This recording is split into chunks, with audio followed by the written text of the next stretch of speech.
இன்னைக்கு நம்முடைய குழந்தைகள் எப்படி படிக்க வச்சாங்கன்னா அம்மா காலத்துல இருந்து இப்போ வரைக்கும் காலனி, சீருடை, விலையில்லா புத்தகம், கொண்டு போறதுக்கு பைய, பள்ளிக்கு போறதுக்கு சைக்கிள், அறிவுபூர்வமான கல்வி, விஞ்ஞான கல்வி கிடைக்க லேப்டாப் எல்லாம் கொடுத்தது அதிமுக.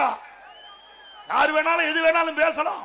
ஆனா இன்றைக்கு கல்வியில ஒரு புரட்சி, மறுமலர்ச்சி ஏற்படுத்தி கொடுத்த அரசாங்கம் அதிமுக அரசாங்கம்.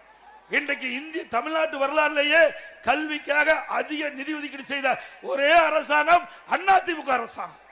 எந்த மாநிலத்தில் கல்வி சிறக்குதோ அந்த மாநிலத்தில் அங்கே வளர்ச்சி பார்க்க முடியும், அங்கே ஒழுக்கத்தை பார்க்க முடியும், அங்கே பொருளாதார வளர்ச்சி பார்க்க முடியும். ஆகவேதான் இதை புரட்சி தலைவி அம்மா இருக்கின்ற பொழுது கல்விக்கு முன்னுரிமை கொடுத்து கல்வியில புரட்சி ஏற்படுத்தி இன்றைக்கு நம்முடைய மாணவருடைய கல்வி சிறக்க என்பதற்காக இத்தனை திட்டங்களை கொண்டு வந்தார்கள். அதை அதிமுக அரசு தொடர்ந்து செயல்படுத்தி நாட்டிலேயே உயர்கல்வி படிப்பதிலே முதல் மாநிலம் என்ற பெருமையை அதிமுக ஆட்சியில் வாங்கும். அது மட்டும் இல்ல, லேப்டாப் அதிமுக ஆட்சி வந்த பிறகு கொடுக்கப்படும்.